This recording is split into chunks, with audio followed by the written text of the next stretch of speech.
This is how to handle every sales objection. And no, I am not gonna give you a list of analogies to just throw at people. I'm gonna show you exactly how to flow between multiple fear, smokescreen, logistical objections without sounding like a bot. My name is Andres, and as a 17-year-old, I have trained the sales team of the largest B2C sales training company in the world, doing $3.5 million a month in cash collection, and I make about $140,000 a month profit through sales. Now, because I'm so young and a high school dropout, so a little bit retarded, when I wanted to create a formula to be able to handle every objection, to be the youngest person ever to make $100,000 a month through sales, I couldn't make some super complex strategy. I had to figure out what's the simplest formula that allowed me to still be effective in every single conversation I had. So take notes. Now, most sales trainers, they just tell you, yeah, just throw an analogy at them. Throw this word track at them. If you genuinely believe in sales, you just say a line and people buy, you have like a mental disability or something. Because the reality is, it's not about a single word track or a single analogy. It's about understanding how to flow from objection to objection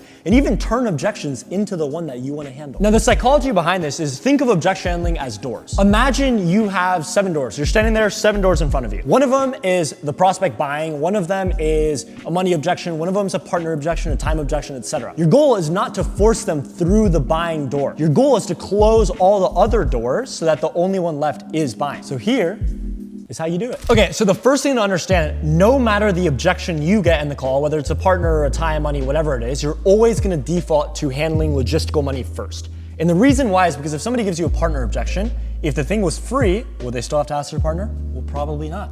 So the first thing we always want to do is to handle the money objection. Just close that door, because then it's out of the way and we can go into everything else. So here's how you do that. First, you go, okay, not a problem, man. Money aside, like if I gave you a duffel bag with $10,000, whatever the cost of the program is, would you actually do it? Well, yes, I would. Well, why though? Because what would that do for you personally? Right there, you're getting value out of the way. They've now agreed it's not a value objection, it's purely the money. Now we just need to handle logistical money. So we go, so is it just that initial investment, man, of like the $10,000, or if there was a way to possibly break it up, would it make it a bit more digestible for you? They say yes. So cash on hand, bills and expenses aside, what do you actually have available? Just to see if I can help. Now right there, if they only had $5,000, for example, and they'll be like, oh, well, I have $5,000. If they had the full amount, then they'll be like, oh, I have $10,000. It's a lot of money. But again, our whole goal is to just get the logistics out of the way. They physically can't do it. So if they had the money, great. If they said, oh, I only have $5,000, then we just go, hey man, so here's what I can do. I could split it up into 2 payments of $5,000 now and $5,000 in 30 days. That way you start acquiring the skill set and then it kind of pays for itself.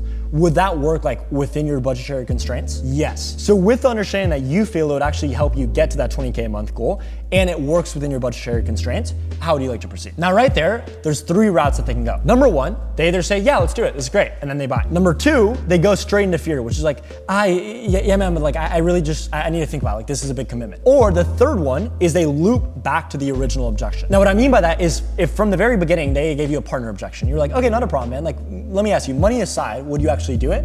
Yes, blah, blah, blah. And then you take them through the entire process. And at the end, when you ask, how would you like to proceed? They go, well, like, yeah, man, like I get that, but it's not really the money. Like, it's just, I really have to speak to my partner. That's the third option. So they're looping back into a different logistical objection or the same one that they originally gave. Now, the only 2 that they can actually give you here is either time or partner. And it can be some variation of that. So here's how you handle it. Let's start with time. First, we get logistics out of the way the exact same way. So time aside, man, like if you did have the time, would you actually do it? Like, do you feel like it'll help you get to XYZ goal? Yes. Well, why though? Because what would that do for you personally? Then from there, you go into, yeah, man, because like in this world, there's really kinds of like 2 types of people. The first goes like, dude, I have my wife, I have my kids, I have this, I have this, I have that. I'm so busy, therefore I can't do this. The second kind goes, look, man, like I have my kids, I have my wife, I'm super busy, I have to make money and everything else. And that's why I want to get into better shape, because I want to be a better role model for them. That's if you're selling a fitness offer, obviously. So the question I have for you, man, is like, which of those 2 people do you want to be? Do you want to be the guy who goes, look, I cannot get in shape because I have my kids and I have my family, etc.?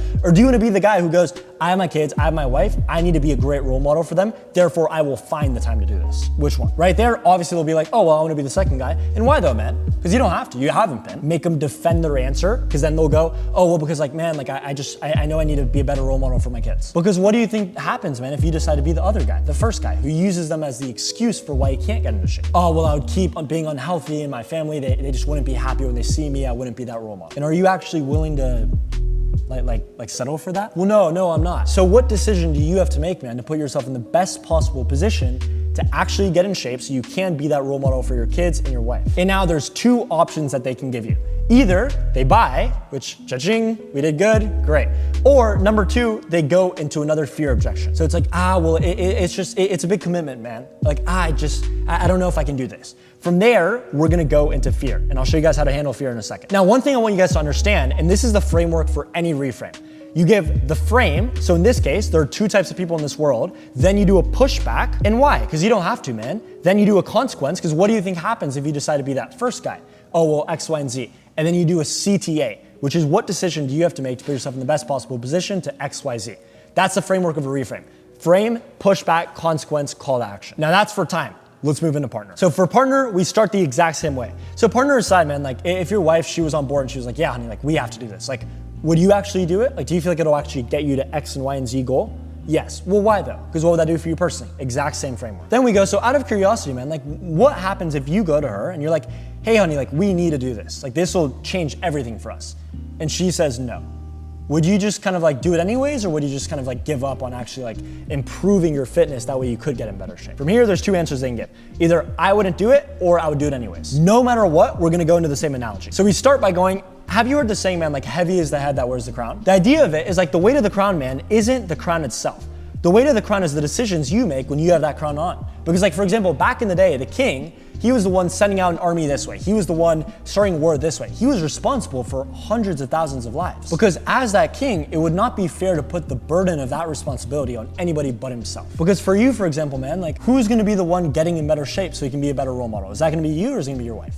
Oh, it's gonna be me. Who's gonna be the one going to the gym at 5 a.m. every morning, putting in the work, eating right to actually be that guy? Oh, well, it's gonna be me. So whose responsibility do you feel it actually is to put you in the best possible position to be that role model for your wife and kids and get into better shape? Oh, well, it's my responsibility. Well, why though, man? Because it doesn't have to be. Most guys just put that responsibility on everybody else. Why is it yours? Oh, well, I know because like as a man of the household, like I have to be that guy for my family. I have to inspire them, etc. Yeah, because what do you think would happen, man, if you decided to take that responsibility and put it on anybody but yourself? Oh, well, I probably wouldn't get the results. I wouldn't be as motivated. I wouldn't get in shape and everything else. And are you actually willing to like settle for that? Well, no, I'm not. So what decision do you have to make, man, to put yourself in the best possible position to actually get in shape so you can be that role model for you and your family? And then again, from here, only two things they can do. Number one, they buy. Fantastic, cha-ching. Or number two, they go into fear. Oh, well, like, man, it's just a really big commitment. And then we go into fear objection link. So I'll show you guys how to do that in a second. Now, what I want you guys to understand is it's the exact same framework. I say the frame, have you heard the saying that heavy is the head that wears the crown? I explain it, blah, blah, blah. Whose responsibility is it? Oh, it's my responsibility. Why though, man? Because it doesn't have to be. Pushback. Oh, well, because of X, Y, and Z. Then consequences next. Because what happens if you put that responsibility on anybody but yourself? Well, I wouldn't be as successful, blah, blah, blah. And then call to action, CTA. So what decision do you have to make to X and Y and Z desired outcome? The same framework. Now, if you guys have been following along and actually fucking listening, from here, all of them will just go into fear. Because we have now handled the logistics of every single one of these objections. So how do you handle fear? This is how you do it. Number one, you start with what's called an agreement statement. So an example of an agreement statement is like, yeah, that makes sense, man, because like we all make decisions based on our perspective, right? Then they agree, well, yeah, that makes sense. Another example of an agreement statement is like, yeah, that makes sense, man, because like what you're seeking is like certainty, right? Like this will actually work for you and like get you the results you're after. Yes. Now the reason we do an agreement statement is because fundamentally in objection handling, as soon as you go into it, the prospect is viewing it as you versus them. And naturally, if it's combative, they're never gonna wanna buy. So the first thing we have to do is we have to get them to agree on a concept. Because once they agree on a concept, whether it's the perspective, whether it's certainty, now we're on the same side of the table and it's them plus us versus the objection that we're getting over. Now, once we've gotten them to agree to an agreement statement, the next step is we're gonna go into our 4 frames. Now, the standard ones are the island, what's riskier, fat person, and 4,000 dots. I personally like to use the certainty beach analogy as the first frame. That's just personal preference, but I'll show you guys how it works and I'll roll a clip of me actually using it so you guys understand how to do it for yourself and how to flow through these frames. The reason why it's relevant to me is because like, what if they scam me? You know?